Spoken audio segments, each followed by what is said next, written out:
right, Mopar people, welcome back to the channel. I'm just Mopar Joe, and we're out here at night. It's about 11 o'clock. And here it is. Well, pow. Our 526 Mega Block build that's going to the dyno. Indy 440-1 heads, close to 13-to-1 compression. Should be a screamer and run really well.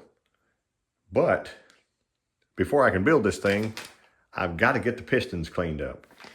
I've got 3 done so far over here on my bench, and I wanted to show you some of the little nuances of cleaning up your performance piston, or really any piston if you want to. Things that I do.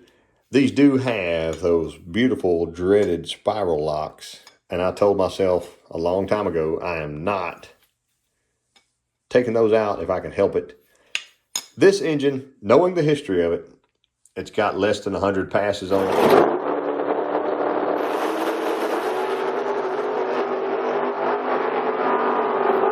The rods all slide nicely. They're still lubed. I have an oil hole on both sides of the rod that I can lube. They're staying together. So, knowing that, here's an old piece of ring. You can see it's kind of wavy, but that's fine. We're going to use that nice flat side as a cleaner for our next piston. Also, don't forget your rods numbered. I have a little 7 engraved right there, you can see. And there's our cap, because these had some extreme balancing done on them. There's our 7. So we know those two go together. Rick Seaman loses sleep at night because he thinks I'm going to mix up some caps on something when I don't engrave them. A lot of these, see how that says 689? A lot of these Chinese rods, these are H-beam rods, they have an engraved, or they have a number on them. But example, this one, someone who's balanced it took that side off, took that side off. So I know that's number 1. Hopefully you can see that. I have 5 more pistons to do tonight, and I wanted to show you the process on one of them real quickly. The majority of this process I usually do outside of the engine room, but because I'm trying to film it for you, I wanted to show it to you. We're going to inspect the piston, and anything that jumps out to you, you bring it up. So right now I can see I got scratches right here. Somebody fought those spiral locks in, and they hated them just as much as I do. So there's a little bit of minor scratching from a pick or something there. Or they were just in a super hurry, because in the big engine game, these came from Muscle Motors. Time is money, so I'm out here at night. This is for my dad's, I think it's a 67 notchback Barracuda ring. I see the dot is up here. I don't know if those were lined up or not. I could have just done that a second ago, but I'm taking our rings off. Step 1. Second ring, dot is up.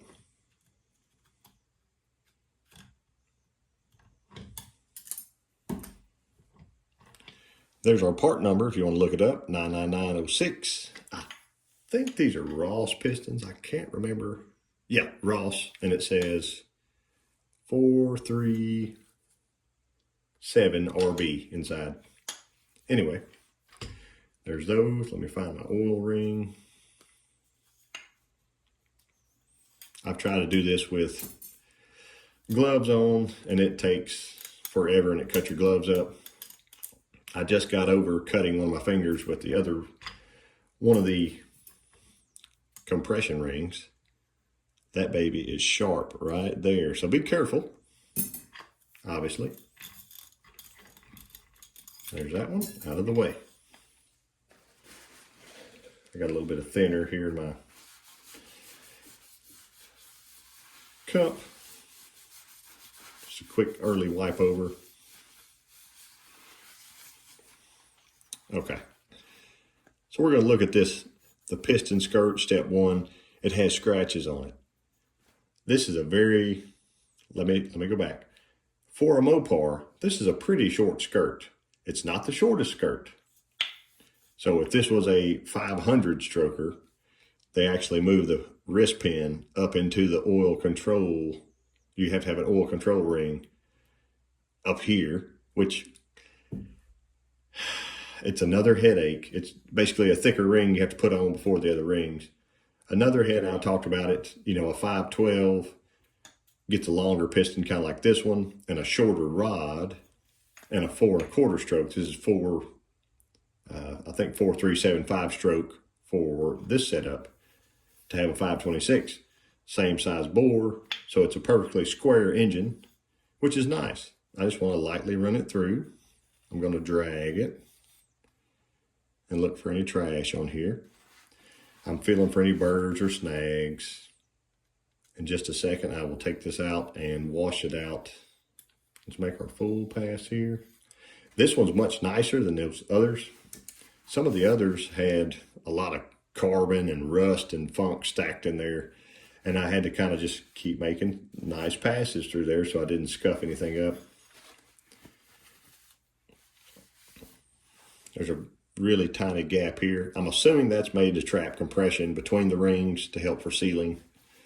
We have new Summit rings that are gas ported, so they'll be nice when I do my build video on this pretty soon. But I've just been thinking, I need to get these pistons cleaned up so I can finally build a short block. While I'm there, I might as well film it. So here's our second gap. Just listen for it. Sounds pretty nice and smooth. This one was not really a headache at all so far. Got a little dirty, ugly oil out of there, but totally fine. We're going back with new stuff. This was a running engine when it was taken apart. Rick has rehoned the cylinders. All that looks good. We got some dirt down in here. I will take this outside. I may shoot a little brake cleaner in there or something just to wipe it out. And then blow out the entire piston so I can put my brake clean in here, blow it out all the way around, dry out the insides, and then we can get to the top half. I can go ahead and do him now. I wasn't sure of the name brand of these rods. They're probably Cats or something. Y7100, 7.100 length. It says RPM here, so maybe they're RPM rods. But that's an ARP 2000 bolt. We know what lube it takes. We set him aside.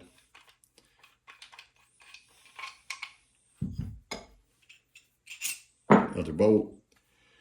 There's that rod bearing. It looks so nice. I mean, the rod bearings looked wonderful for the most part. The main bearings looked terrible. The line bore was really bad on this engine. So, on my cap, let me get it wiped out. This is just my process. You can do it however you'd like. There's a lot of good channels out there that show you a lot of things. They may not show you cleanup procedures, but I recommend if everybody could show their cleanup procedure, I would learn something as well. Set our bearing aside. Here's a piece of Trizac 3000 sandpaper. So I just dip that. See in here, you can still see the cross hatching from when they honed the rod or whatever. I just lightly take that.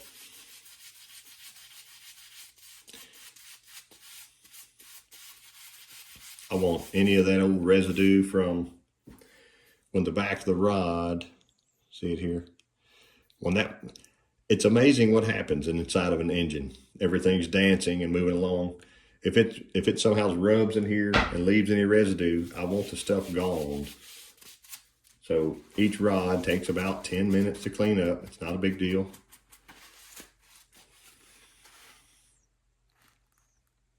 It's looking nice. There's our holes. I will blow around these. Just a minute. I even got a little black brush here I can brush. I usually save this for last, but because we're videoing this, I want to get it over with.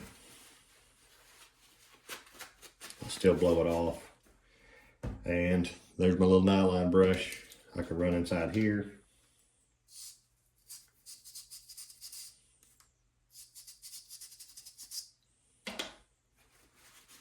Wipe that out, wipe this out. One more quick solvent bath, blow it off. that cap's ready. Same thing in here. I can look at my threads. There's that old bearing. You can see the marks where they used a dial bore gauge and has really fine scratches. These were, looks like they were probably coated bearings. I'll wipe my oil off, inspect. I don't really see anything crazy in there. The engine was running when it was pulled. I know that for a fact, but I'm glad we went ahead and tore it down. I had argued with Drew about this. It was fine. We were just going to do a cam swap. Everything's fine. Well, we saw the cam bearings and they looked like they were hammered in by Thor. Really, really, really bad. So we decided to go ahead and tear it down. There's my brush.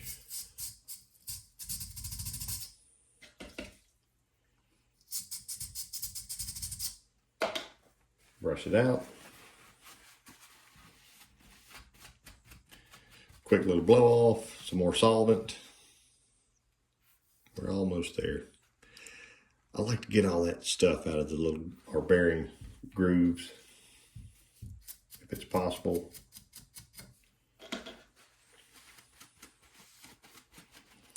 This is still faster. You can argue with me in the comments. This is still faster than taking out those spiral locks, both sides, pulling our wrist pin out, keeping it separated. When this was balanced, this assembly, that wrist pin was matched with that piston, or it should have been. It was matched with that piston for its weight. If I swap all the wrist pins around again, I'm throwing the balance off. It may be a few grams on every cylinder, whatever, but that stuff adds up at 7,000 RPM, right? So I'll take this outside, I'll rinse it out, and this piston will likely be ready. And our friend Donnie sent us some Lucas high performance assembly lube, semi-synthetic. I like to use that for a little bit of pin lube if I can. Put me some there in our hole. Slide her over. Other side. I will say, my piece of Trizac, after you wet it in thinner or whatever you're using there, the glue starts giving up and it gets a little funky. So if you can do it dry for a while, it kind of works better. Anyway, I like to spin my pins all the way around. Work us back and forth. It just floats like butter. It's wonderful. They're nicely lubed. There's another hole on this side. I might as well shoot me a little in there. And I will leave these standing up. So within the next few days, I will get my new rings put on here. My wrist pins are already done, so I don't have to worry about that right before assembly. If they look dry, I can shoot a little on there, but otherwise, we are ready to build a short block. And I figured while we're here, I'll check a ring gap for one of those old rings. We will set this appropriately for what the new bore is. The bore probably didn't get opened up any at all. It was just enough to make, you know, some nice passes through. Rick didn't really take much material out, you know, fractions of a thousandth. But right now, that has a nice little drag through. I could go the next size up, but we're looking at 25 thousandths. And I do believe that's our top ring. See how shiny it is. So 25,000 for top ring. We'll set it appropriately, but it's good to know what they were thinking. Anyway, there's our little assembly all cleaned up. Looking nice. I have multiple wonderful engine builds coming up. A lot of them will see a dyno. Example, you see this little corner here beside me. That's the intake to our 540, or excuse me, 538 Cam Challenge engine. I'm getting entries from Brian Salter, Daniel Powell, and David Vizard to try out on the dyno. This intake's been hand ported by Charles for video. Same thing with our Trick Flow 270 heads. Lots of fun Mopar engine stuff coming up. Not to mention the 526 dyno stuff. That's going to get us some good data that I'm wondering, can we touch with our 538? This has a high-rise intake, Dominator carburetor. I want to see 800 horse all day long coming from the engine. So we'll find out here before you know it. So I appreciate y'all watching, and I will catch you next time.